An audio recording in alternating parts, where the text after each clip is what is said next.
નમો અરિહંતાણં નમો સિદ્ધાણં નમો આયર્યાણં નમો ઉજ્જયાણં નમો લોયે સૌસાહુનાં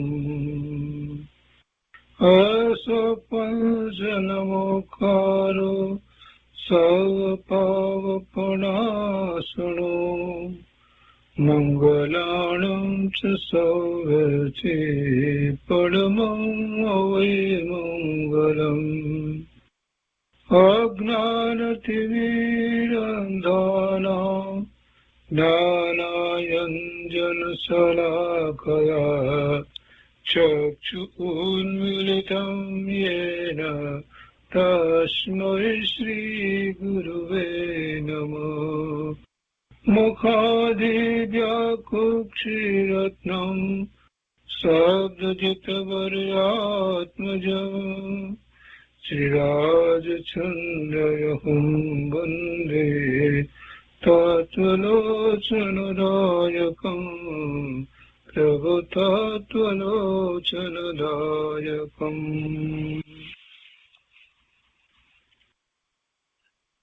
કૃપાળુદેવના વચનામૃતનો સ્વાધ્યાય.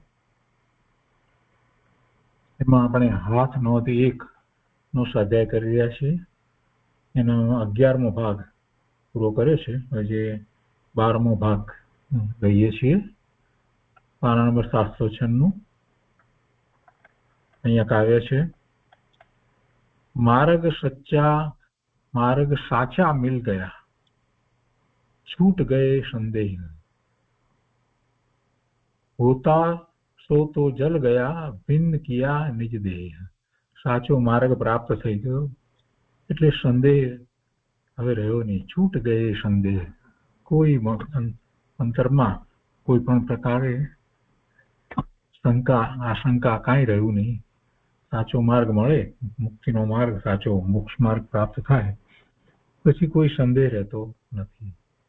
જગત સંબંધી રહેતો નથી કે પોતાના સ્વરૂપ સંબંધી પણ સંદેહ રહેતો નથી. કેમ કે સાચો માર્ગ મળ્યો એનો અર્થ જ એ છે કે સ્વાનુભૂતિ થઈ છે અને જે કંઈ હતા સંદેહ એ બધા પણ ચાલ્યા ગયા. એટલે કે હોતા સો તો જલ ગયા, બધા સંદેહ બધા જે છે એ મળી ગયા. ભિન્ન કિયા નિજ દેહ, એટલે દેહથી પણ પોતાને જુદો તારવી લીધો, દેહથી પોતાને ભિન્ન જાણી લીધો, એવું ભેદ જ્ઞાન થઈ ગયું. એટલે હવે કોઈ સંદેહ નથી. સંદેહ મૂળ થવાનું કારણ એક જ છે કે જીવને શરીર સાથે એકત્વ બુદ્ધિ છે, મમત્વ છે, અને પછી શરીર સાથે એકત્વ છે એટલે શરીરના સંબંધે બીજાઓ સાથે પણ એ જ રીતે મમત્વ વગેરે હોય. અને પછી શરીરની સાથે છે તો પછી જે કંઈ બીજી સંયોગે કરીને જે વસ્તુઓ જે છે એને માટે પણ પછી શરીરને માટે ઉપયોગી થાય કે બિનઉપયોગી થાય વગેરે અનેક કલ્પનાઓ થાય છે. અને પછી એમાં અનેક પ્રકારે ગૂંચવાઈ જાય છે. પછી એને ભાન નથી રહેતું કે પોતે આ શરીરથી જુદો ભગવાન આત્મા છે અને આ શરીરની ઉપાધિમાં પંચાત્મા એને સારું રાખવામાં વગેરે કરવામાં આખું જીવન પૂરું કરી નાખ્યું. એ વાતે પછી ખ્યાલ રહેતી નથી. અને જયારે શ્રી ગુરુ એવી વાત સમજાવે છે કે તે શું કર્યું, આખા જીવન દરમિયાન શું કર્યું, આ શરીર અને શરીરના સંબંધે બીજાઓ બધાઓ જે છે એની ચિંતા ઉપાધિ કરી અને એ કરવાથી તને કઈ લાભ તો થયો નથી, તે ઈચ્છ્યું એ પ્રમાણે તો કઈ થયું નથી, જે થવાનું હતું તે પ્રમાણે તો થયું. આખી વાતનો સાર એમ જયારે પછી સમજાઈ જાય છે ત્યારે જીવને ખ્યાલ આવે છે, ઓહો મેં તો કેટલી મોટી ભૂલ કરી નાખી, આની પાછળ જ હું દોડ્યા કર્યો, હવે તો જીવનનો અંત આવવા થયો. સંધ્યા વખતે ખબર પડે છે, જીવનની સંધ્યા વખતે ખબર પડે છે કે પોતે ક્યાં સમય વેડફી નાખ્યો. પછી અફસોસ થાય છે, પણ એ અફસોસ શું કામનો? જબ ચીડિયા ચૂપ ગઈ ખેત, પછી શું કરવાનું? પહેલા જાગ્યો નહીં, બધા ચકલા ખાઈ ગયા, ત્યાં સુધી ઉડાડ્યા નહીં. એવી વાત છે આ તો પ્રભુ. એ બધા જયારે માર્ગ મળી જાય છે ત્યારે એ બધું છૂટી જાય છે. અને જેટલો વહેલો માર્ગ પ્રાપ્ત થાય અને જેટલો વહેલો એમાં પ્રવર્તન કરે એટલું જ એને માટે હિતકારી છે. છેવટે આ ભાવમાં કે બીજા કોઈ ભાવમાં છેવટે તો એ જ કરવાનું છે. અને જ્યાં સુધી એ નથી કરતો ત્યાં સુધી તો ભવના ભ્રમણ ચાલુ રહે છે. વળી આ દેહ, આ ગતિ, આ સમજ, આ બુદ્ધિ, આ જીનવાણી, આ બધું જે કંઈ પ્રાપ્ત થયું છે એ કંઈ મહેનત વગર પ્રાપ્ત નથી થયું. પૂર્વે એવા ભાવ કર્યા હતા, એવો પુરુષાર્થ કર્યો છે એટલે તો પ્રાપ્ત થયું છે. હવે એને બધાને વેડફી નાખવાનું, આવું કઈ વારે વારે પ્રાપ્ત થતું નથી. માર્ગ સાચા મિલ ગયા છૂટ ગયે સંદેહ, હોતા સો તો જલ ગયા ભિન્ન કિયા નિજ દેહ. ભેદ જ્ઞાન થઈ ગયું શરીરથી પોતે, જે સંદેહ હતા એ બધા તો બળી ગયા. સમજ પીછે સબ સરળ હૈ, બીનું સમજ મુશ્કેલ. સમજ્યા પછી બધું સહેલું થઈ જાય છે. એટલે કે એવી સાચી સમજ, સમ્યક સમજ ત્યારે આવે, આત્માની અનુભૂતિ થાય ત્યારે એ સાચી સમજ આવે છે. અને એવી સમજ આવ્યા પછીથી માત્ર બોલવાની સમજ એમ નહીં, માત્ર શાસ્ત્રના અભ્યાસ દ્વારા પોપટની જેમ બોલી જઈએ એ કઈ સમજ નથી. એવી સમજ તો કેટલાય શાસ્ત્રીઓ, પંડિતો બધાએ કરી ચૂક્યા, પણ એમાંથી કેટલાય પોતાના સ્વરૂપમાં નિર્વિકલ્પ ધ્યાનમાં આત્માની અનુભૂતિ કરી. એમ જયારે પ્રશ્ન કરીએ ત્યારે આપણને ખ્યાલ આવે કે આ તો બધું કાંઈ નથી. એ જે કરવામાં આવ્યું છે એનું પ્રયોજન તો સિદ્ધ થયું નહીં, તો પછી એ સમજ શું કામની? સમજ તો એ કહેવાય, સમજ તો એ કહેવાય કે જેના કારણે પછી મુક્તિનો માર્ગ એને પ્રાપ્ત થઈ ગયો હોય એ સમજ છે. દ્રવ્યશ્રુત નો અભ્યાસ એ સમજ છે. અને એ અભ્યાસ માત્ર ન રહે, પરંતુ એ પોતાને સ્વીકાર થઈ જાય અને પછી એવો પુરુષાર્થ ઉપડે તો ભાવશ્રુત પ્રગટ થાય. એ સમજની અહીંયા તો વાત છે. સમજ પીછે સબ સરળ હૈ, એવી અનુભૂતિ થઈ ગઈ, એ સમજાઈ ગયું દેહ અને હું બંને જુદા, આ દેહથી હું જુદો, આ વાત અનુભવ સહિત જયારે સમજાઈ ગઈ પછી બધું સહેલું છે. પણ સમજ વિના બિન સમજ મુશ્કેલ, સમજ્યા વિના તો બધું અઘરું છે. એ મુશ્કેલી ક્યાં કહું, અને એ મુશ્કેલી જે છે એનો તો શું વિસ્તાર કરું, એની તો શું વાત કરું. એટલે અનંત કાળ વીતી ગયો અને ત્યાં સુધી મને એવી સાચી સમજ ન થઈ. અનંત વાર મેં એવા પ્રયત્નો કર્યા અનંતકાળમાં, કંઈક ને કંઈક કોઈક રીતે ધર્મમાં પ્રવર્તવાના, આ તે બધું કંઈ કર્યું નથી. કર્યું એવું નથી. ભગવાનના સમયસરણમાં પણ જઈ આવ્યો, બધું થયું, પણ એ ત્યાં સુધી જે ભેદ જ્ઞાન કરવા રૂપ સમજ, જે આત્માની અનુભૂતિ કરવા રૂપ સમજ, એવો દ્રવ્યસ્રોતનો સ્વીકાર એ બધું થયું જ નહીં.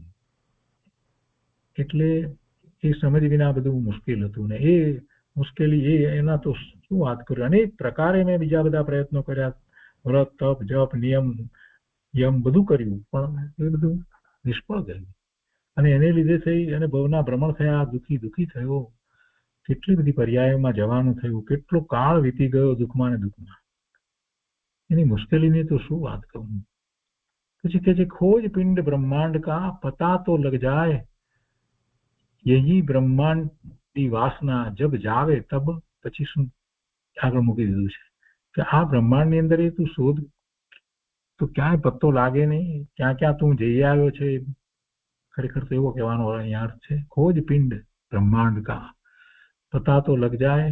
અને એ હી બ્રહ્માંડી વાસના, આ જગતની એ જ બધી વાસનાઓ, એ બધા ભવમાં રહી અને અનેક પ્રકારે વાસનાઓ બધી કરી, એ બધી જાય ત્યારે આ મુશ્કેલીઓ ટળે અને પોતાના સ્વરૂપની પ્રાપ્તિ થતા આનંદની અનુભૂતિ થાય. પણ શું થયું તો કે છે કે આપ કો ભૂલ ગયા, ઇનસે ક્યાં અંધેર. પોતે પોતાને ભૂલી ગયો, એનાથી બીજું મોટું અંધેર શું. આપણે કહીએ છીએ ને કે આ કઈક જગ્યાએ તો કઈ કે ન્યાય જેવું જ નથી, કે કોઈ લો જેવું નથી, કે કઈ નથી, તો બધું અંધેર ચાલે છે, ઠેકાણા વગરનું છે, એમ કહીએ છીએ ને અંધેર. પણ સૌથી મોટું અંધેર તો આ જ છે કે પોતે પોતાને ભૂલી ગયો. એ મોટામાં મોટું અંધેર એની દ્રષ્ટિમાં આવતું નથી.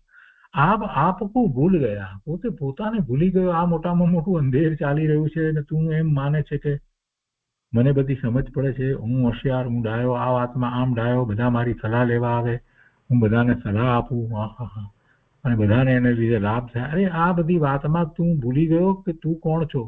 આ મોટામાં મોટું અંધેર ચાલી રહ્યું છે. આ શું તારું થઈ રહ્યું છે? વિચાર તો કર. પ્રભુ કે છે કે આપકો ભૂલ ગયા, ઇનસે ક્યાં અંધેર? એનાથી વધારે બીજું અંધેર શું છે? સમર સમર અબ હસત હૈ, નહીં ભૂલેંગે ફિર. અને પછી કે છે કે જયારે હવે વિચાર કરીએ છીએ, કેમ કે હવે તો પ્રાપ્ત થયું છે ને, એમ કે છે ને, તે પ્રાપ્ત થયું, પહેલી માર્ગ સાચા મિલ ગયા, એટલે હવે સાચો માર્ગ પ્રાપ્ત થયો છે. ત્યારે જે પોતાને જે કંઈ થયું છે એનો વિચાર કરે છે, પોતાને ભૂલી અને કેવી રીતે એ પ્રવર્તો તો આ જીવ આત્માનું લક્ષ્ય કર્યા વિના આ જીવે કેવા ફાંફા માર્યા છે, અને કઈ કઈ જગ્યાએ ક્યાં ક્યાં અભિમાનો સેવ્યા છે, અને કેવા કેવા પ્રકારે માયાચાર કર્યા છે, અને કેવો મોટો થઈને ફર્યો છે, અને પછી કેવી લાત ખાધી છે, કેવી પછડાટ ખાધી છે, બધો વિચાર કરે છે. તો એ કહે છે કે એના ઉપર એને યાદ કરતા તો હવે હસવું આવે છે કે આવી બધી મૂર્ખાઈઓ મેં કરી, આવી બધી મૂર્ખાઈઓ મેં કરી, એમ હસવું આવે છે. કે સમર સમર સ્મરણ કરીને હવે તો એના ઉપર હસવું આવે છે. સમર સમર અબ હસત હૈ, નહીં ભૂલેંગે ફિર. પણ હવે ભૂલમાં નહીં પડીએ, હવે અમે ભૂલમાં નથી પડવાના. અમને અનુભૂતિ થઈ, અમને સાચો માર્ગ મળી ગયો, હવે અમે ભૂલમાં પડવાના નથી. જહાં કલ્પના જલ્પના તહાં માનું દુઃખ છાઈ.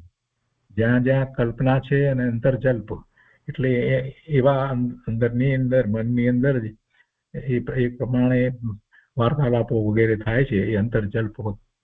તો કલ્પના જલ્પના, તો જહાં કલ્પના જલ્પના તહાં માનું દુઃખ છાય, ત્યાં બધે દુઃખ જ છવાયેલું છે. ભલે ને કાંઈ ન કરતો હોય, બેઠો હોય, તો પણ એ અંતરમાં જે કંઈ વિચાર કરી, કલ્પના કરી, અને એ દુઃખી થાય છે, ઉદ્વેગ પામે છે, ચિંતામાં મુકાઈ જાય છે. એ બધાનો જયારે વિચાર કરીએ છીએ તો ખ્યાલ આવે છે કે બાહ્યમાં કેટલાય લોકો એવા છે કે જેને ખૂબ સમૃદ્ધિ વગેરે બધું પ્રાપ્ત થયું છે, શરીર પણ સારું છે, બધું છે, પણ કેટલાય પ્રકારની ચિંતાઓમાં એ લાગેલા છે, અને એ ચિંતાઓ બિનજરૂરી છે. એ ઈચ્છે છે કંઈક અમુક રીતે આમ થઈ જાય, તેમ થઈ જાય, અને એવું નથી થતું, એની ચિંતામાં છે. એ શેર બજારમાં છે ને શેર બજારમાં પૈસા મૂક્યા છે, કંઈક લગાડ્યા છે, તો એની ચિંતામાં છે. એ કોઈ ધંધાની અંદર પૈસા લગાડીને બેઠો છે તો એની ચિંતામાં છે. એની પાસે કરોડો રૂપિયા છે, છતાં એની પેલી ચિંતામાં છે કે આના કંઈક સમાચાર આવે તો કંઈક ખબર પડે વગેરે. અથવા તો કોઈ પોતાના સ્વજન, દીકરા દીકરી કે કોઈ પણ જે છે, તો એ ક્યાંક ગયા છે અને એ ત્યાંથી કંઈક સમાચાર નથી આવ્યા તો એની ચિંતામાં છે. એમ અનેક પ્રકારે જીવ ચિંતામાં દુઃખી થઈ રહ્યો હોય, અને એ બધામાં એનું કંઈ ચાલતું તો છે નહીં, એ કંઈ કરી શકે એમ તો હોતું નથી, ફક્ત ચિંતા કરે છે. પરિણામ નિશ્ચિત છે. સમ્યક દ્રષ્ટિને એવી ચિંતાઓ હોતી નથી. એને ખ્યાલ છે કે બધા પોતપોતાનું પુણ્ય લઈને આવેલા છે. મારા સ્વજનો જે છે અત્યારે આ ભવના જે સ્વજનો છે એ પણ પોતાના પુણ્યના ઉદયો લઈને આવ્યા છે, એ કઈ એમને અહીંયા આવ્યા છે એમ તો છે નહીં. તો એટલી બધી શું ચિંતા કરવાની? જે પરિણામ થવા યોગ્ય છે તે થશે. એટલે એવી ખોટી ચિંતાઓમાં, ઉપાધિઓમાં, જે છે નહીં એની ઉપાધિ કરીને, જેના ચાન્સીસ બહુ ઓછા છે એવી કેટલી બધી કલ્પનાઓ કરીને જીવ દુઃખી થાય છે. આમ થશે તો શું, તેમ થશે તો શું? કેમ કે શંકા ને ભય તો જીવને રહેવાના. સમ્યક દર્શન ન હોય એવા જીવને શંકા ભય તો રહેવાના. શંકા થાય ને ભય પણ થાય. આમ થઈ જાય તો તેમ થઈ જાય, તમને ખબર નથી, પછી આમ પણ થઈ શકે, તેમ પણ થઈ શકે. પાછા ન થતું હોય કોઈ બિચારાને તો એને પાછી યાદ કરાવે કે તમે ધ્યાન રાખજો, આવું થઈ શકે, અમારા ફલાણા ભાઈને આમ થયું હતું. અરે ભાઈ, એ પેલો બિચારો કાંઈક ધર્મ ધ્યાન કરતો હોય, કાંઈક શાંત ચિત્તે કાંઈક ધર્મની ચોપડી વાંચતો હોય, અને એમાં તમે જઈને એની જોડે એનું મન દોડી નાખો છો. શું થવાનું છે? શું થવાનું છે? પ્રભુના જ્ઞાનમાં આવ્યું છે, બધું જ આવી ગયું છે ને એ નિશ્ચિત છે. એમાં શુક્રા ચિંતા કરવાની જરૂર? થવાનું છે તે થઈને જ રહેવાનું છે. એ કંઈ ખાળી શકાય એવું તો છે નહીં. અને એનો જે ઉપાય જે છે એ ઉપાય તો પોતાના સ્વરૂપમાં એકાગ્રતા કરી અને આનંદની અનુભૂતિ કરવાનો ઉપાય છે. એમ કરતા બધા દુઃખો ટળી જાય છે, અને એમ કરતા આગળ વધતા છેવટે પૂર્ણ આનંદની દશા પ્રાપ્ત થાય છે. પણ એની કોઈ વાત કરતું નથી, પણ બસ આ બધી કલ્પનાઓ કરી અને જીવ દુઃખી દુઃખી થઈ રહ્યો છે. જહાં કલ્પના જલ્પના તહાં માનું દુઃખ છાય. બધે દુઃખ છવાઈ જાય છે, એને કારણે બધું દુઃખ છવાઈ જાય છે. મીટે કલ્પના જલ્પના તબ વસ્તુ તીન પાઈ. અને એ બધી કલ્પના જલ્પના મટી જાય ત્યારે વસ્તુ, પોતાની વસ્તુ, પોતે ભગવાન આત્મા એ પ્રાપ્ત કરે છે. કઈ રીતે પ્રાપ્ત કરે છે વસ્તુ? તો કે 3 રીતે પ્રાપ્ત કરે છે. વસ્તુ તીન પાઈ, એનો તીનનો અર્થ બીજો એ રીતે પણ થાય, અહીંયા શ્લેષ છે, ત્યારે પ્રાપ્ત થઈ એવો પણ અર્થ થાય તીન પ્રાઈ એટલે. પણ આગળ તબ શબ્દ મૂક્યો છે ને, તબ વસ્તુ તીન પાઈ, એટલે એમાં તીનનો અર્થ આપણે એ રીતે પણ લઈએ કે સમ્યક દર્શન, સમ્યક જ્ઞાન, સમ્યક ચારિત્ર રૂપ રત્નત્રયના પરિણામ ત્યારે પ્રાપ્ત થાય છે. તબ વસ્તુ તીન પાઈ, અહીંયા તેવો જ વસ્તુ જેવી છે તેવી પ્રાપ્ત કરી એવો પણ તીનનો અર્થ થઈ શકે છે. અને આ જે મુક્તિ માર્ગના જે પરિણામ, રત્નત્રયના પરિણામ છે, એ 3 છે, તો એ પ્રાપ્ત થાય છે. તબ વસ્તુ તીન પાઈ. આગળ કહે છે કે હે જીવ ક્યાં ઈચ્છત હવે, હે ઈચ્છા દુઃખ મૂળ. શું હવે ઈચ્છે છે? હવે શેની ઈચ્છા હવે તને રહી છે? ઈચ્છા છે એ જ દુઃખનું મૂળ છે. જ્યાં સુધી ઈચ્છા છે ત્યાં સુધી દુઃખરૂપી વૃક્ષ એમાંથી ફાલવાનું જ છે. જ્યાં સુધી મૂળ રહ્યા છે ત્યાં સુધી એમાંથી ઝાડ થવાનું જ છે. ઉપરના પાંદડા ડાળા કાપો તો કઈ ફેર પડી જવાનું છે? ના, એ તો થવાનું જ છે. મૂળમાંથી કાઢવામાં આવે તો એ આગળ વધે નહીં. તો ઈચ્છા છે એ દુઃખનું મૂળ છે. જ્યાં સુધી ઈચ્છા છે ત્યાં સુધી જીવને દુઃખ થવાનું જ છે. કેમ કે એક ઈચ્છા પૂરી કરવા જાય છે ત્યાં બીજી 2 ઈચ્છા નવી ઊભી થઈ જાય છે. ઈચ્છાનો કોઈ અંત નથી. એક ઈચ્છાની આટલી એમ કે આટલી ઈચ્છા હવે આપણી પૂરી થઈ જાય તો બસ, હવે પછી આપણે કાંઈ જોઈતું નથી, એમ કહેવા વાળા આપણને અસંખ્ય માણસો મળે. અને એમાંના કોઈએ પણ પછી ઈચ્છા ન કરી હોય એવું જોવા મળતું નથી. હા, આટલી ઈચ્છા પૂરી થાય બસ, પછી બીજું હવે આપણે કાંઈ નથી જોઈતું, એમ બોલવા વાળા માંથી કોઈ એવા નીકળતા નથી કે બસ એ ઈચ્છા પૂરી થયા પછીથી બધું છોડી દીધું હોય ને બીજી ઈચ્છા ન થઈ હોય. ઈચ્છા તો થવાની જ છે. ઈચ્છા કોને ન થાય? ઈચ્છા કોને ન થાય? સમ્યક દર્શન થાય તો એને પછી કોઈ ઈચ્છા હોતી નથી. નિકાંક્ષી થઈ જાય. નિકાંક્ષી અંગ પ્રગટ થાય. કાંક્ષા એટલે ઈચ્છા, કાંક્ષા પછી રહેતી નથી. નિકાંક્ષી અંગ પ્રગટ થાય. નિશંકતિ અંગ પ્રગટ થાય. નિશંકતિ પ્રગટ થાય એટલે શંકા રહેતી નથી, તો પછી ભય પણ રહેતો નથી. એટલે એ સમ્યક દર્શન થયા પછીથી જીવને આત્માની અનુભૂતિ થાય પછી એ અંગ પ્રગટ થાય છે. એટલે એ ઈચ્છા ગયા વિના તો એ દુઃખી જ છે. અને જ્યાં સુધી ઈચ્છા છે ત્યાં સુધી એમ પણ સમજી શકાય કે એને આત્માની અનુભૂતિ નથી. એને પોતાના સ્વરૂપમાંથી આવતા આનંદ માટે એને વિશ્વાસ બેઠો નથી કે પોતાના સ્વરૂપમાંથી જ આનંદની, સુખની, શાંતિની પ્રાપ્તિ થાય છે, એવો એને વિશ્વાસ બેઠો નથી. એટલે જ એને ઈચ્છા થયા કરે છે. ઈચ્છા કરે છે તો શેની ઈચ્છા કરે છે? બહારમાં જે કંઈ પદાર્થો વગેરે જે છે એની, અથવા તો વર્તમાનમાં એને કોઈ પણ જે પ્રકારે પ્રતિકૂળતાઓ જે છે એને દૂર કરવાની, આવી કંઈક ને કંઈક ઈચ્છા કરે છે. નાની ધર્મીને કોઈ ઈચ્છા નથી. એને તો બધું બરાબર લાગે છે, જગત આખું વ્યવસ્થિત લાગે છે, બધા પરિણામો, જગત આખાના બધા પદાર્થોના પરિણામો જે થવા યોગ્ય છે તે થઈ રહ્યા છે. એમાં શું કરવું છે? ફેરફાર કરવાની કોઈ વૃત્તિ નથી, એટલે એમાં શું ઈચ્છા કરવી? એનો એક નાતા દ્રષ્ટા થઈ જાય છે. એટલે કોઈ એને પોતાને શરીરને વિશે કે બીજા કોઈને વિશે એને કાંઈ ફેરફાર કરવાની કોઈ વાત હોતી જ નથી. શું ઈચ્છા કરે? અને બહારમાં પરમાંથી સુખની પ્રાપ્તિ થતી જ નથી, એ તો એને અનુભવ છે. એટલે શેની ઈચ્છા કરે? એટલે એને કોઈ એવી ઈચ્છા હોતી નથી. અને કોઈ એમ કહે કે એને વધારે સ્વરૂપમાં એકાગ્રતાની ઈચ્છા, પણ સ્વરૂપમાં એકાગ્રતાની ઈચ્છા નથી હોતી, એ તો એનો સ્વભાવ છે. એ તો સ્વભાવ છે. એ સ્વભાવ ભાવે થાય છે, વારંવાર થાય છે. બસ એ તો પોતાનું મૂળ સ્વરૂપ છે. પોતાના ઘરમાં જવા માટે કોઈની પરમિશનની જરૂર હોય નથી હોતી. એને માટે કાંઈ બીજું કરવાનું હોય ન કરવાનું, પોતાના ઘરમાં જવું એ તો એમને એમ ચાલ્યો જાય છે. એમાં ક્યાં ઈચ્છાનો પ્રશ્ન જ છે? એ બહારમાં હવે એને ગમતું નથી એટલે અંદર ચાલ્યો જાય છે, ઘરમાં ચાલ્યો જાય છે. એના પછી ઈચ્છાની વાત નથી હોતી. ઈચ્છા જે છે એનો અર્થ જ એ થાય છે કે પાંચે ઇન્દ્રિયોના વિષયો હોય એના સંબંધી એને ઈચ્છાઓ હોય. મોટા ભાગે એ વાત હોય છે. બહારની સામગ્રી માટેની કાંઈક ઈચ્છાઓ હોય, પરભવમાં કાંઈક પોતાને એવું પદ વગેરે પ્રાપ્ત થાય એની માટેની, કે આ ભાવમાં કોઈ પદવી વગેરે એની ઈચ્છા હોય, એને પોતાના અભિમાન પોષવા હોય એને માટેની ઈચ્છા હોય, એવી અનેક પ્રકારની ઈચ્છા હોય. પણ પરમાર્થે જે પોતાના સ્વરૂપમાં એકાગ્રતા, એની ઈચ્છા ના, એ ઈચ્છા નથી કહેવાતી, એ તો સહજ દશા છે. તો એ સહજતા જ્યારે જેને પ્રગટ થઈ છે એને પછી એ સહજ ભાવે પોતાના સ્વરૂપમાં ચાલ્યો જાય છે. પોતાના ઘરમાં આપણે સહજ ભાવે ચાલ્યા જઈએ છીએ.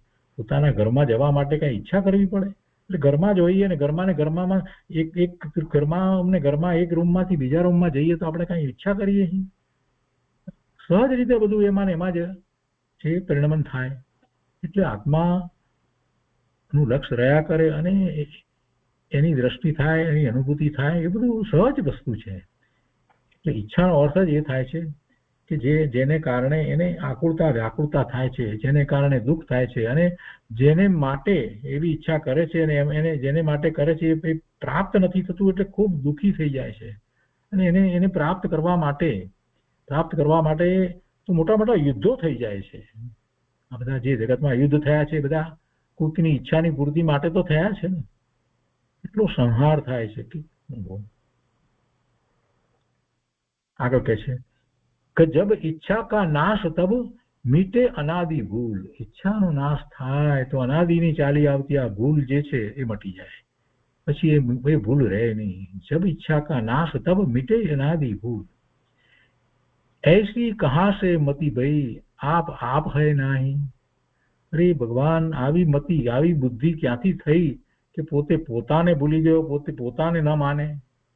એસી કહાં સે મતિ ભઈ, એવી બુદ્ધિ ક્યાંથી થઈ કે પોતે આપ હૈ નહીં, પોતે પોતાના અસ્તિત્વનો સ્વીકાર ના કરે, એવી ક્યાંથી થઈ ગઈ? અને ઈચ્છામાં જ રાચી રહે ને પોતે પોતાના સ્વરૂપને ભૂલી જાય. પોતે પોતાનો વિચાર નથી કરતો, પોતે છે એના અસ્તિત્વનો વિચાર નથી કરતો, અને બહારમાં બધી ઈચ્છાઓમાં ને રાગમાં એમાં જ રાચી રહ્યો છે.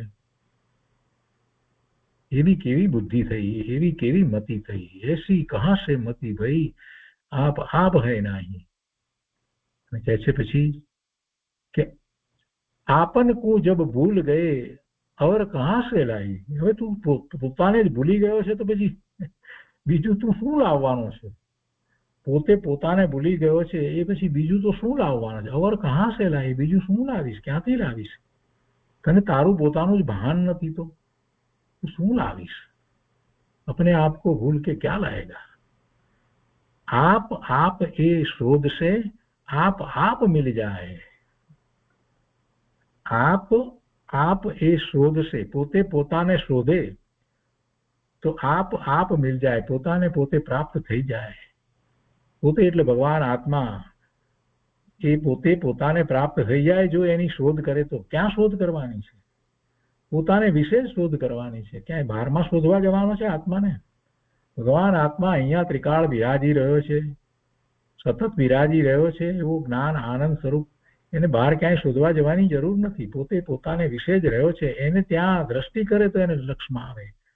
એ પોતે પોતાને શોધે પહેલા એ કાર્ય કરવાનું છે. એને તો ભૂલી ગયો છે, એ તો ક્યાં છે એનું જ ભાન નથી. પોતાના આત્મા વિશે અહીંયા કહે છે ને કે પોતાને વિશે જ એને, પોતાના અસ્તિત્વ વિશે જ એને શંકા થઈ ગઈ છે. એટલે એનું અસ્તિત્વનો જ એને જયારે સ્વીકાર નથી તો પછી अपन को जब भूल गए अवर कहां से लाए. અને એની પહેલા પણ એ કહે છે કે એસી કહાં સે મતિ ભાઈ આપ હૈ નહીં, પોતે નથી એવી બુદ્ધિ ક્યાંથી થઈ? કે પહેલા તો એ નક્કી કર તું કોણ છો, કેવો છો, અને ભગવાનના જ્ઞાનમાં જેવો દેખાયો છે એવો નક્કી કરતા રહી જા તને. અને એમ જયારે તું નિર્ણય કરી અને પ્રભુ આજ્ઞાએ દ્રવ્ય સૂત્રનો અભ્યાસ કરી અને એવો નિર્ણય કરી અને તું જો શોધીશ તો તને તું તારી અંદર પ્રાપ્ત થઈ જઈશ. આપ એ શોધશે, આપ મિલ જાય. પોતે પોતાને જ પ્રાપ્ત થઈ જાય અને પોતાની જાતે જ પ્રાપ્ત થઈ જાય. એમાં કોઈની મદદની જરૂર નથી. અને પછી હાથનો 1 પૃષ્ઠ 30 ઉપર આ 29મા પાના ઉપર આવતું, 30મા પાના ઉપર પછી એક લીટી અડધી મૂકી દીધી છે. આપ મિલન નય બાપકો, પછી છોડી દીધું છે. આખું શબ્દો બીજા નથી એટલે આપણે એનો અર્થ નથી કરવો. તો આ બહુ સુંદર કાવ્ય છે. જેને સમ્યક દર્શન થયું છે એને શું હોય, અને પછી એવી દશા થયા પછીથી પૂર્વે જે ભૂલો કરી છે અને જે પોતાની ઊંધી માન્યતા હતી એ માટે પોતાની મૂર્ખાઈ ઉપર શું આવે છે એવી વાત પણ કૃપાળદેવે આમાં કરી દીધી છે. અરે આવી વાત, અને આવા પોતાના સ્વરૂપને પોતે હંમેશા લઈને ફરતો, પોતે પોતાના રૂપે ફરતો, એ વસ્તુ જ ભૂલી ગયો. એટલે એ બધી વાતને એમાં આવરી દીધી છે. બહુ સુંદર આવે છે. તો એ પછીથી 8-9 પૃષ્ઠ 33 ઉપર 13મો ભાગ છે, એમાં બે લીટી છે. કે છે કે એકવાર તે સ્વભુવનમાં બેઠો હતો, પછી પ્રકાશ હતો, ઝંખાશ હતી. એકવાર તે સ્વભુવનમાં બેઠો હતો, પછી જરા જગ્યા છોડી દીધી, પછી કહે છે કે પ્રકાશ હતો, અને પછી ઝંખાશ હતી. મંત્રીએ આવીને તેને કહ્યું, આપ શું વિચારણામાં પરિશ્રમ લો છો? તે યોગ્ય હોય તો આ દીનને, આ ગરીબને દર્શાવી ઉપકૃત કરશો. મંત્રીએ આવીને એમ કહ્યું. એટલે મંત્રીએ આવીને એમ કહ્યું તો પોતે તો રાજા હોય ને, તો એનો મંત્રી આવે ને, પ્રધાન. એક વાર તે સ્વભુવનમાં બેઠો હતો, એટલે સ્વભુવનની અંદર જયારે એ બેઠો છે એટલે પોતાના સ્વરૂપને વિશે હતો, તો ત્યાં પ્રકાશ હતો, તો જ્ઞાનનો પ્રકાશ હોય, બીજું તો કઈ હોય નહીં. અને ઝંખાશ એની હોય, વર્તમાન પર્યાયની ઝંખાશ હોય. જ્ઞાન પ્રકાશ તો બરાબર હતો, પણ છતાંય હજી વર્તમાન પર્યાયમાં અધુરાશ જે છે એટલી ઝંખાશ, સહેજ ઝંખાશ હોય. અને ત્યાં મંત્રીએ આવીને તેને કહ્યું કે આપ શું વિચારણામાં પરિશ્રમ લો છો? વિકલ્પ ઉઠ્યો. મંત્રી આવીને તેને કહ્યું એટલે શું, શેનો વિચાર કરો છો? તે યોગ્ય હોય તો આ દિનને દર્શાવી ઉપકૃત કરશો. તો જણાવો શેના વિચારમાં છો? તમને શું કરવા કોઈ બીજો વિચાર હવે વિકલ્પ આવવો જ જોઈએ. આનંદની દશામાં જ રહેવાનું છે એવો આશય એમાં થાય છે કે તમને એવો કોઈ બીજો કઈ વિકલ્પ શું કરવા આવે? શેની વિચારણામાં પરિશ્રમ લો છો? એટલે પરિશ્રમ લો છો એમ શબ્દ મૂક્યો, એનો અર્થ એ થાય શુક્રવાર તમે કંઈક ચિંતામાં મુકાયા છો કે કંઈક એવું વિચારી રહ્યા છો, તો એમાં કોઈ મદદ કરી શકે તો કહો. એટલે મંત્રી બિચારા એમ કે છે કે આ ગરીબને કહો, દીન કહ્યું છે ને, દીનને દર્શાવી ઉપકૃત કરશો, મને દર્શાવો, એવું વિનયપૂર્વક કે એમ. એનો અર્થ છે કે એક બીજો અંદરમાંથી જેવું અંદર નેપથ્યમાંથી જાણે કે કોઈ બોલી રહ્યું છે કે શેના વિચારમાં પડી ગયો. પોતે પોતાની જાતને એમ કે તમે શેના વિચારમાં પડી ગયા? કૃપાળુદેવ પોતે પોતાને એમ કે, અને કાંઈક એવું હોય કરવા જેવું હોય તો બોલો. પછી થાય કરે અમારે વળી કરવા જેવું શું અને વાત શું? અમે તો રાજા છીએ, સ્વભુવનમાં બિરાજી રહ્યા છીએ, અને અમને તો જ્ઞાન પ્રકાશ છે. આ થોડી કંઈક આ વર્તમાન પર્યાયની જે ઝંખાશ જે છે એ હવે રહેવાની નથી. પૂર્ણ પ્રકાશ થવાનો છે, પૂર્ણ પ્રકાશ થવાનો જ છે. એટલે આ જે વિકલ્પ આવ્યો જે એ ખંખેરી નાખે છે. મંત્રી આવીને તેને કહ્યું આપ શું વિચારણામાં પરિશ્રમ લો છો? આવો કોઈ વિકલ્પ આવ્યો પોતાને કે કાંઈક હવે શું કરવું છે? હવે કાંઈક તો બધું ખંખેરી નાખ્યું છે. હવે તો કાંઈક કહેવા જેવું રહ્યું નથી, એટલે કાંઈ લખ્યું જ નથી. સ્વભુવનમાં બેઠા હોય એને પછી શું હોય? સ્વભુવનમાં એટલે આત્મામાં બેઠા હોય એને શું હોય? નિર્વિકલ્પ ધ્યાન ન હોય પણ સવિકલ્પ દશામાં કૃપાળુદેવ સ્વભુવનમાં બિરાજમાન થતા. બસ તું એક માત્ર તું, એવી અદભુત દશા એમની વર્તતી હતી. એ પછી હાથ નોંધ 1 પૃષ્ઠ 35 એની ઉપર 14મો બોલ છે, એમાં પણ એક કાવ્ય લીધું છે આગળ. હો તો આસવા પરિસવા નહીં ઇનમે સંદેહ. હોય છે, હોત એટલે હોય છે, આસવા એટલે આશ્રવ, અને આશ્રવ થી રહિતપણું એટલે પરિસવા. પરિસવા એટલે આશ્રવ રહિતપણું, એટલે આશ્રવ રહિતપણું એટલે સંવર નિદ્રા. એ હોય છે. હોત આસવા પરિસવા નહીં ઇનમે સંદેહ, એમાં કોઈ સંદેહ નથી. આશ્રવ હોય છે અને સામે એવા પરિસવા એટલે કે એનું નીકળી જવું, કર્મનું નીકળી જવું, એવા સંવરને નિજરા પણ હોય છે, એમાં કોઈ સંદેહ નથી. માત્ર દ્રષ્ટિ કી ભૂલ હૈ, ભૂલ ગયે ગત હી. આ તો છે, આશ્રવ છે તો સાથે એકલા કઈ આશ્રવ છે એવું નથી. એકલા આશ્રવ હોત તો કોઈ જીવ સિદ્ધ થઈ શક્યા જ ન હોત. કેમ કે એકલા જ આશ્રવ હોય તો કર્મ બાંધ્યા જ કરે, પણ એમ નથી. સામે નિજરા પણ છે ને સંવર પણ છે. એકલી વિપાક નિજરા નહીં, પણ સંવર પણ છે. એટલે આશ્રવ ન થાય એવી પણ દશા હોય છે. 9 તત્વ કયા છે તો એમાં એ તત્વ પણ છે ને.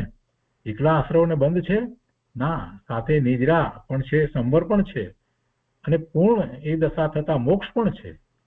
એમાં કઈ સંદેહ નથી, એમાં કોઈ શંકા નથી. તો શું છે? તો કે માત્ર દ્રષ્ટિ કી ભૂલ હૈ, ભૂલ ગયે ગત હી. એ વાત ભૂલાઈ ગઈ છે. એ દ્રષ્ટિ એવી થઈ ગઈ છે, ભૂલવાળી દ્રષ્ટિ થઈ ગઈ છે, ભૂલવાળી શ્રદ્ધા થઈ ગઈ છે. માત્ર દ્રષ્ટિ કી ભૂલ, શ્રદ્ધાની ભૂલ છે. એટલે એ વાત ભૂલાઈ ગઈ, એ માર્ગ ભૂલાઈ ગયો. ભૂલ ગયે ગત એહી, એ દિશા જ ભૂલાઈ ગઈ છે. કે આ પણ છે. 9 તત્વનો વિચાર કરીએ તો આપણને એ વિચાર મુખ્યતાથી કેમ નથી આવતો કે આ બધા કર્મના બંધ પડે છે, આ બધું વાત બરાબર છે, એટલે આશ્રવ થાય છે. દરેક સમય શુભાશુભ ભાવને કારણે એ આશ્રવ તો થયા કરે છે. પણ એ જ વખતે આપણે કેમ ભૂલી જઈએ છીએ કે સંવરને નિજરા અને એથી આગળ વધીને મોક્ષ પણ છે. કે 9 તત્વની વાત લીધી, 7 તત્વો અને 9 પદાર્થ એમ કહીએ તો પણ, તો એમાં એ છે કે નહીં, તો એને કેમ ભૂલી જઈએ છીએ એમ અહીંયા કહે છે. બહુ સરસ વાત કરી છે. હોત આસવા પરિસવા નહીં ઇનમે સંદેહ, માત્ર દ્રષ્ટિ કી ભૂલ હૈ, ભૂલ ગયે ગત એહી. પછી આગળ કહે છે કે રચના જીન ઉપદેશ કી, પરમોત્તમ તીનું કાળ, ત્રણેય કાળે જીનેશ્વર ભગવાન નો જે ઉપદેશ જે છે એની રચના, એટલે આ શાસ્ત્ર, આ આગમો, રચના જીન ઉપદેશ કી, જીનેશ્વર ભગવાન ની વાણીમાંથી જે પરમ સત્ય પ્રકાશ્યું છે એની રચના અંદર ભગવાને જે કરી, 12 અંગની રચના, એ પરમ ઉત્તમ છે. ત્રણેય કાળે, એટલે ભૂતકાળમાં પણ એવી જ રચના થતી હતી. ત્યારે પણ જીવો એ દ્વારા જ્ઞાન પ્રકાશ પામી અને પોતાનો પુરુષાર્થ કરતા હતા. વર્તમાનમાં પણ એમ છે ને ભવિષ્યમાં પણ એમ જ રહેવાનું છે. જીનેશ્વર ભગવાનની આજ્ઞા અમાન્યા અને એ એમની દિવ્ય ધનીમાં જે વાત આવી છે એ વાત તો ત્રણેય કાળે રહે છે. દરેક તીર્થંકરની ઓમકાર ધ્વનિમાં એ જ પ્રકારે વાત આવે છે. કેમ કે એમણે જે પ્રાપ્ત કર્યું છે એની જ એમાં વાત આવે છે. જીવ માત્ર એ દશા પ્રાપ્ત કરવા માટે સક્ષમ છે ને એવો પુરુષાર્થ કરી શકે છે, તો એની જ વાત આવે છે. એટલે બધામાં એમ જ વાત આવી છે. 24 તીર્થંકર ભગવાન ભરત ક્ષેત્રને વિશે જે થયા એમની દિવ્ય ધનીમાં એ જ રીતે વાત આવીને એમના ગણધર ભગવાને એની એ જ રીતે રચનાઓ કરી. એ સર્વોત્કૃષ્ટ વસ્તુ છે, પરમ ઉત્તમ. ત્રણેય કાળે એ ભગવાનની વાણી તો ઉત્તમ જ છે. ત્રણેય કાળે એમ જ છે, એ એક સરખી જ હોય છે. ઇનમે સબ મત રહત હૈ, કરતે નિજ સંભાળ.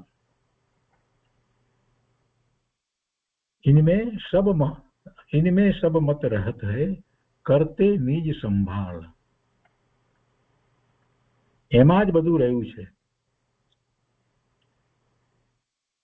એમાં જ બધા મતો સમાઈ જાય છે. ઇનમે સબ મત રહત હૈ, મત એટલે અહીંયા તો બધી જ વાત, બધા જ દ્રષ્ટિકોણ, બધા જ નયો, બધું એમાં જ સમાઈ જાય છે. કરતે નિજ સંભાળ, પોતે એને સંભાળપૂર્વક એટલે સમજી અને એને જાણે છે, તો એમાં જ બધું સમાઈ જાય છે. ઇનમે સબ મત રહત હૈ, એમાં જ બધા મતો રહી જાય છે. બધા જ મત એમાં આવી જાય છે. બધા જ દ્રષ્ટિકોણથી બધી જ વાત એમાં આવી જાય છે.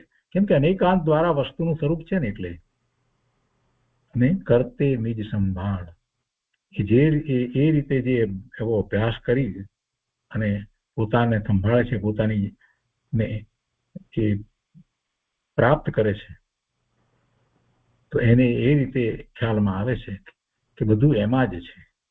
એથી બહાર બીજું કાંઈ નથી, એની બહાર બીજું કાંઈ છે જ નહીં. પોતાની જાતને સંભાળવાની જરૂર છે, બહારમાં ક્યાંય કાંઈ છે જ નહીં. તો એ રીતે એ ત્યાં લીધું અને એ જ પૃષ્ઠ પર હજી આગળ ને છે. ફક્ત અહીંયા એટલું જ લખ્યું છે કે આભ્યંતર પરિણામ અવલોકન હાથનો એક કરી અહીંયા ફરીથી હેડિંગ આપ્યું છે અને પછી અહીંયા કહે છે જીન સો હી હૈ આત્મા અન્ય હોય સો કર્મ. દિનેશ્વર ભગવાન જેવો જ આ આત્મા છે ને એ સિવાય બીજું બધું જે છે એ તો બધું કર્મ છે. કર્મ એટલે આ દ્રવ્ય કર્મ એમ નહીં, બીજું બધું કાર્ય છે, કર્મ છે, ઉપાધિ છે. જીન સોહી હૈ આત્મા, દિનેશ્વર ભગવાન જેવો જ આ આત્મા છે એવો જ શુદ્ધ છે, પરિપૂર્ણ છે, અને એ સિવાય બીજું બધું જે કંઈ આત્માની સાથે જે રહ્યું છે એ બધું કર્મ છે.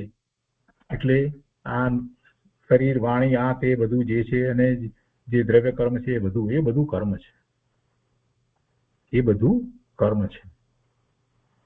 કર્મ કટેશો જીન વચન તત્વજ્ઞાની કો મર્મ. તત્વજ્ઞાની ની વાતનો મર્મ તો એ છે કે જે વચન દ્વારા એ કર્મ કપાય છે, એટલે કે કર્મ ખરી જાય છે, એ વચન જીનેશ્વર ભગવાનના વચન છે. એટલે જીનેશ્વર ભગવાનના વચન તો એવા હોય કે જે દ્વારા કર્મનો ક્ષય થઈ જાય. કર્મ કટેશો જીન વચન. ગમે તે વાણી, ગમે તે ધર્મના પુસ્તકો, આ તે બધું જે છે એ જીનવાણી નથી. જીનવાણી તો એ છે કે જેના દ્વારા જીવ કર્મ રહિત અવસ્થાને પ્રાપ્ત કરે. કર્મ કટેશો જીન વચન, એ જીન વચન છે. અને એ વાત ક્યાંથી પ્રાપ્ત થાય છે કે તત્વજ્ઞાની, એટલે જ્ઞાની પુરુષોએ જે વાત કરી છે એનો મર્મ એ છે, એમાંથી એ પ્રાપ્ત થાય છે. જબ જાન્યો નિજ રૂપ કો તબ જાન્યો સબ લોક. જ્યારે પોતાના સ્વરૂપને જાણ્યું, પોતાના રૂપને એટલે પોતાનું સ્વરૂપ, અનંત ગુણનો પિંડ પોતે ભગવાન અસંખ્ય પ્રદેશી પોતાની સત્તામાં રહ્યો છે એવો પોતે પોતાને જાણ્યો તો આખા જગતને એને જાણી લીધું. તબ જાન્યો સબ લોક, સબ જાન્યો નિજ રૂપ કો તબ જાન્યો સબ લોક. આત્મજ્ઞાન થયું એટલે પછી એ સમ્યક દ્રષ્ટિ થયો, અને આત્મજ્ઞાની છે એ જ સમ્યક જ્ઞાની, સમ્યક દર્શી, સમ્યક ચારિત્રવંત છે. એને એવા રત્નત્રયના પરિણામ થયા છે. અને એને જગતના બધા પદાર્થો એને જાણી લીધા છે. કઈ રીતે જાણી લીધા છે તો કે એને 6 દ્રવ્યમાં જાણી લીધા. સમ્યક જ્ઞાન થયા પછીથી જગતના બધા પદાર્થોનું ક્લાસિફિકેશન જે થાય એ 6 માં જ થાય. બધું 6 ની અંદર જ આવે, 6 ની બહાર કાંઈ છે જ નહીં. એટલે જગત આખું જણાઈ ગયું. જેને સમ્યક જ્ઞાન થયું છે એને હવે 6 દ્રવ્યની શ્રદ્ધા જેમ છે તેમ થઈ ગઈ. જીનેશ્વર ભગવાનના જ્ઞાનમાં જેવું વસ્તુ સ્વરૂપ, 6 દ્રવ્યનું સ્વરૂપ અને 9 તત્વનું સ્વરૂપ જેવું આવ્યું છે એ હવે અનુભવ દ્વારા એને સમ્યક કર્યું. એટલે સમ્યક કર્યું એટલે 6 દ્રવ્યને જેમ છે તેમ જાણ્યા છે. અને 6 દ્રવ્યને જેમ છે તેમ જાણ્યા એટલે આખા જગતને એને જાણી લીધું. જાણ્યું સબ લોક, કાંઈ બાકી રહ્યું નહીં હવે જાણવા માટે. આગળ કહે છે કે નહીં જાણ્યો નિજ રૂપ કો સબ જાણ્યો સો ફોક. પોતાના સ્વરૂપને જાણ્યું નથી તો બાકી જે કંઈ બીજું બધું જાણ્યું એ નકામું છે, નિષ્ફળ છે, ફોક. નહીં જાણ્યો નિજ રૂપ કો, પોતાના રૂપને જાણ્યું નથી તો સબ જાણ્યો સો ફોક. તો બધું જે જાણ્યું તે બધું નકામું છે, નિષ્ફળ છે, ફોક છે. હવે અહીંયા એક વાત અહીંયા લખી છે કે પાઠાંતર હોત ન્યૂન સે ન્યૂનતા, એ પાઠાંતર તરીકે એક વાત લીધી છે. અને અગાઉના કાવ્યની અંદર એક લીટી જે એના વિશે પણ એવી જ રીતે કંઈ વાતું કે મૂળ હાથ નોંધમાં એ કંઈક પદ નથી એ રીતની વાત હતી, ઈચ્છાકોવત. પણ અહીંયા જે કાવ્યમાં જે વાત છે એનો અર્થ કરીએ છીએ તેમાં આપણને ઘણું પ્રાપ્ત થાય છે. એ છે કે નહીં જાણ્યો નિજ રૂપ કો સબ જાણ્યો સો ફોક. બીજું બધું જે જાણ્યું તે નકામું છે, નિષ્ફળ છે. यही दिशा की मूढ़ता है नहीं जिन पे भाव. આ અનેક દિશા, બીજી બધું જે કંઈ જાણવું જે છે એ જે છે ને એ દિશા શૂન્યતા છે, એ મૂંઢતા છે. यही दिशा की मूढ़ता है नहीं जिन पे भाव. એ જીનેશ્વરના ભાવ નથી, જીનવાણીના ભાવ નથી. જીનેશ્વર ભગવાને જે કહ્યું એ વાત એમાં નથી, બીજા બધામાં એ વાત નથી.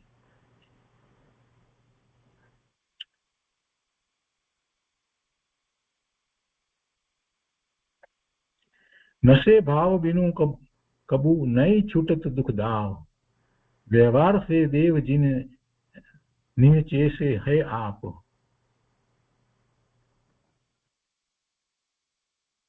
નશય એટલે નશય એટલે જે સાચા નથી. નશય ભાવ વિનું કબુ નહીં છૂટત દુઃખ દાવ, એટલે સાચા ભાવ વિના આ દુઃખનો નાશ થાય નહીં. સાચા ભાવ વિના ક્યારેય દુઃખનો નાશ થાય નહીં. વ્યવહાર સે દેવ જીન નિહચે સે હૈ આપ. અને પછી કહે છે કે વ્યવહારથી જ જેને આપણે દેવ માનીએ છીએ, દેવ એટલે જય તીર્થંકર ભગવાન, કેવળી પરમાત્મા, સિદ્ધ પરમાત્મા, એ દેવ છે, સાચા દેવ છે. તો એને આપણે વ્યવહારથી દેવ કહીએ છીએ, પણ નિશ્ચયથી તો પોતાનો આત્મા છે એ જ દેવ છે. નિશ્ચય છે એટલે નિશ્ચય છે હૈ આપ, પોતે જ દેવ છે, પોતે જ પોતાનો ભગવાન છે, પોતે જ પોતાનો દેવ છે. કેમ કે સુખની પ્રાપ્તિ પોતાના સ્વરૂપમાંથી થાય છે, એટલે પોતે જ પોતાનો ભગવાન છે. જેને આપણે જીનેશ્વર ભગવાનને, જેમને આપણે વંદન કરીએ છીએ, નમસ્કાર કરીએ છીએ, જેમનો ઉપકાર માનીએ છીએ, જેમની દિવ્ય ધ્વનિ દ્વારા આપણને જ્ઞાન પ્રકાશ થયો છે, એવા દેવ પણ એમ કહે છે કે તને સુખ શાંતિ આનંદની પ્રાપ્તિ મારામાંથી નહીં થાય, પરંતુ તને તારા સ્વરૂપમાંથી પ્રાપ્તિ થશે. એટલે તું તારો દેવ છો. તું એકાગ્રતા ત્યાં કર. મારું લક્ષ્ય કરીશ તો તને શુભ ભાવ થશે, પુણ્યનો બંધ થશે. પણ તું તારા સ્વરૂપનું લક્ષ્ય કરીશ તો તને શુદ્ધ ભાવ થશે અને તને તારી મારા જેવી દશા થશે. આ વાત જીનવાણીમાં આવી છે. એટલે કઈ પોતાને ભગવાન આત્મા કહેવો એ જીનવાણીની વિરુદ્ધ વાત નથી, ઉલટી એમાં જ જીનવાણી છે, સત્ય એમાં છે. यही वचन से समझ ले जिन प्रवचन की छाप. તું જ ભગવાન આત્મા છો એ જ વચનથી સમજી લે જીન પ્રવચનની છાપ. બીજું કોઈ એ સિવાય બીજું કાંઈ તને ઉપાદેય નથી. યહી વચન સે સમજ લે જીન પ્રવચન કી છાપ. તારે માટે તારું સ્વરૂપ છે તે જ ઉપાદેય છે, એ જ જીનવાણી છે. એ ही नहीं है कल्पना, ये ही नहीं विबंध. जब जागेंगे आत्मा तब लागेंगे रंग. આ કઈ કલ્પના નથી અને આ કઈ વિભંગ નથી. વિભંગ એટલે આપણે અવધિ જ્ઞાનમાં જે મિથ્યાત્વ સહિત જ્ઞાન લેવો એ વિભંગ જ્ઞાન કહીએ. એવું કોઈ વિભંગ જ્ઞાન નથી, મિથ્યા જ્ઞાન નથી. આ એ કોઈ કલ્પના નથી. જ્યારે તને એવી જાગૃતિ થશે ત્યારે તને એનો અનુભવ થશે, એનો રંગ લાગશે. જબ જાગેંગે આત્મા તબ લાગેંગે રંગ. ત્યારે તને આત્માનો રંગ લાગશે. તો એ રીતે આ આવે છે. આપણે સામાન્ય એટલો થઈ શકે એટલો અર્થ કર્યો છે. એ પછીથી 15મો ભાગમાં તો માત્ર હાથનો 1ના પૃષ્ઠ 38 ઉપર ફક્ત એક શબ્દ લખ્યો છે, અનુભવ. કૃપાળુદેવના અંતરમાં કેટલી બધી વાતો ચાલતી હશે, બધું હશે, અને ફક્ત એક જ વાત લખી એમણે, અનુભવ. અનુભવ જ મુખ્ય છે. ગુરુદેવે એ જ વાત સમજાવી છે, અનુભવ. જ્યાં સુધી અનુભવ થાય નહીં, કોનો અનુભવ થવો? પર પદાર્થોનો અનુભવ થતો જ નથી. અને એ વાત તો વારંવાર ગુરુદેવે સમજાવી છે. દ્રવ્યાનુયોગના અભ્યાસની અંદર કોઈ પણ શાસ્ત્ર હોય, દરેક શાસ્ત્ર વખતે ગુરુદેવે એ વાત તો સમજાવી છે કે આ બધું જે છે તે જ્ઞાન છે. પર પદાર્થો વિશેનું જ્ઞાન છે એનો અનુભવ ન કહેવાય. પાંચે ઇન્દ્રિયોના વિષયો જે છે તો એને અનુભવ નથી કહેતા. અનુભવ તો આત્માનો અનુભવ હોય એને જ અનુભવ કહેવાય છે. બસ એકમાત્ર અનુભવ તો જે અનુભવમાં દ્વૈત હોતો નથી એ અનુભવ છે. અને એવો અનુભવ પોતાનું સ્વરૂપ છે એની સાથે પોતે જ્ઞાન સ્વભાવે પરિણમી જાય છે, એકરૂપ થઈ જાય છે, તો જે થાય છે એ અનુભવની વાત છે. અને એ અનુભવ જેને થાય છે એને પછી જગતની કોઈ ચિંતા નથી, જગતમાંથી કાંઈ પ્રાપ્ત કરવાની ભાવના હોતી નથી. અને એ પછી એમાં સમાઈ જાય છે, પૂર્ણ દશા પ્રગટ કરે છે. એ અનુભવ. બનારસીદાસજીએ, બીજા પંડિતોએ પણ અનુભવ માટે ઘણી બધી વાત લખી છે. અનુભવતા કો નામ, કોને અનુભવ કહેવાય. એટલે અનુભવનું મહાત્મા આવ્યું છે, પછી એનો વિસ્તાર કરીને સમજાવ્યું કે અનુભવ કોને કહેવાય.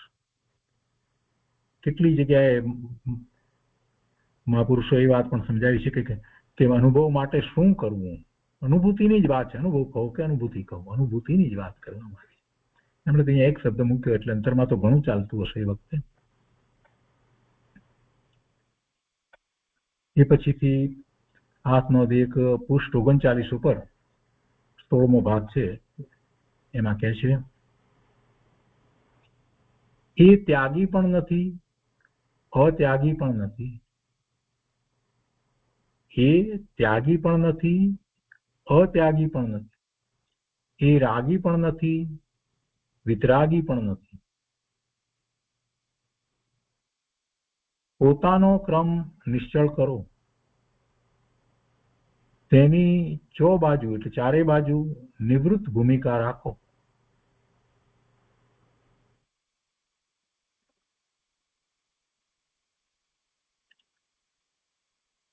વસ્તુ ત્રિકાળ જે ધ્રુવ જે છે એનો વિચાર કરીએ તો એમાં તો કઈ ત્યાગવું નથી, તો ત્યાગવું પણ નથી. કેમ કે શેને ત્યાગે? એને કઈ ગ્રહણ જ કર્યું નથી, તો ત્યાગ કરવાનો પ્રશ્ન જ નથી. એટલે એ ત્યાગી પણ નથી અને અત્યાગી પણ નથી. કેમ કે વસ્તુ જ નથી ગ્રહતો. એ રાગી પણ નથી અને વિતરાગી પણ નથી. અહીંયા વિતરાગી પણ નથી એમ જે કહ્યું છે, તો જે ધ્રુવ વસ્તુ જે છે એ એક સરખી રહે છે, નિષ્ક્રિય રહે છે. એટલે એ અપેક્ષાથી એને, કેમ કે વિતરાગી પણ તો પર્યાયમાં છે, એટલે એ અપેક્ષાથી એ લાગુ પડે છે. એટલે રાગી પણ નથી અને વિતરાગી પણ નથી. એવો કોઈ પોતે ભગવાન આત્મા ધ્રુવ ત્રિકાળ અનંત ગુણનો પિંડ, એની આ વાત લઈએ તો આ એ રીતે લાગુ પડે છે. એ ત્યાગી પણ નથી, અત્યાગી પણ નથી, એ રાગી પણ નથી, વિતરાગી પણ નથી. નિષ્ક્રિય છે ધ્રુવ, એક સરખો જે રહ્યો છે તે.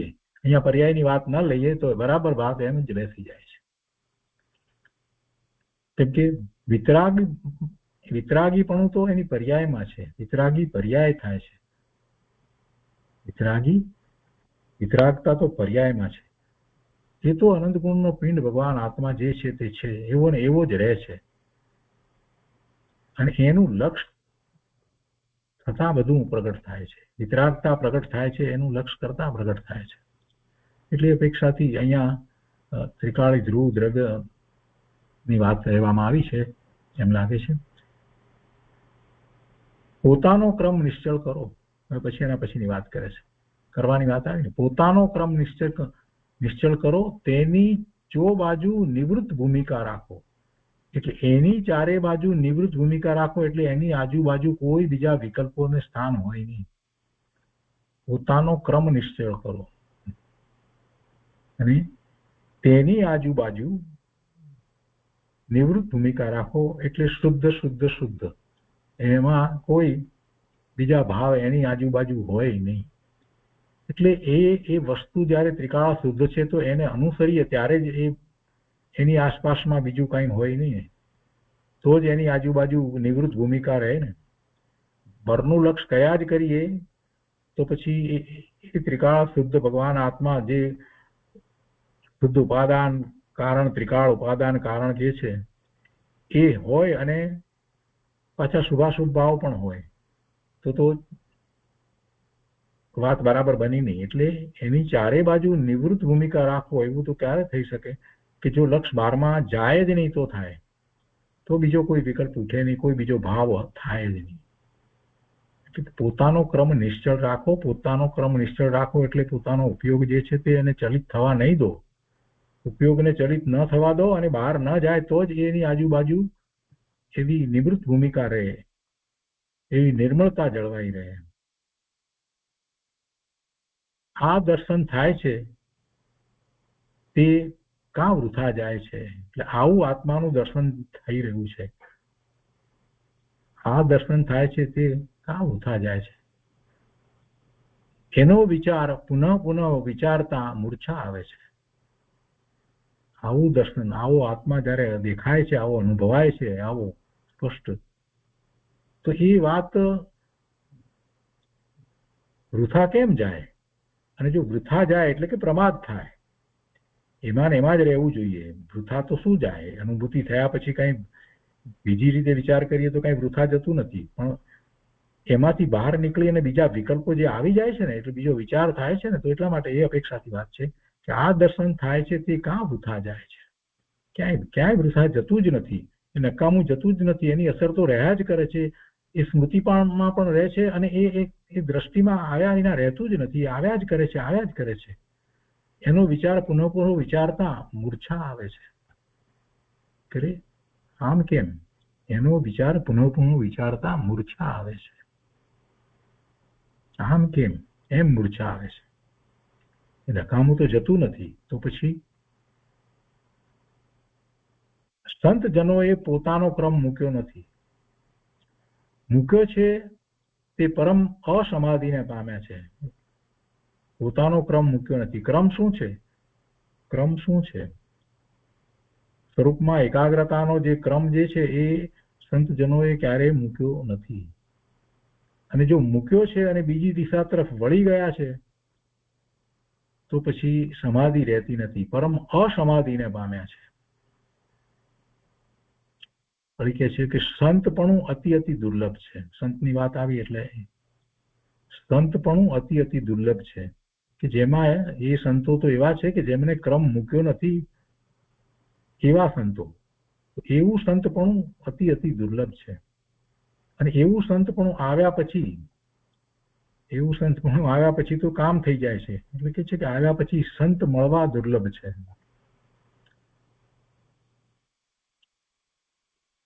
અહીંયા જરાક આપણને એમ થાય કે આવ્યા પછી એટલે સંત આવ્યા પછીથી થાય કે સંત દશા આવ્યા પછીથી થાય? સંતપણું અતિ દુર્લભ છે, અને પછી આવ્યા પછીથી સંત મળવા દુર્લભ છે. પણ આવ્યા પછીથી જે અહીંયા મૂક્યું છે અને સંત મળવા દુર્લભ છે, એ વાત તો બરાબર છે. સંતપણું અતિ દુર્લભ છે અને સંત મળવા દુર્લભ છે. સંતપણાની જિજ્ઞાસા વાળા અનેક છે, પરંતુ સંતપણું દુર્લભ તે દુર્લભ જ છે.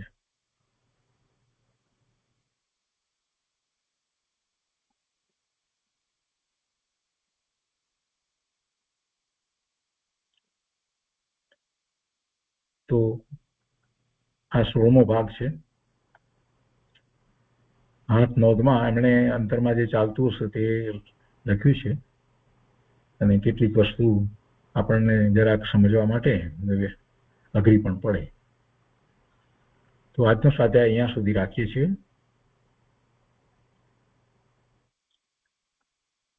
જે પરમાર્થ હોય એ સમજવો, અને એ સિવાય બીજા વિકલ્પો ન કરવા.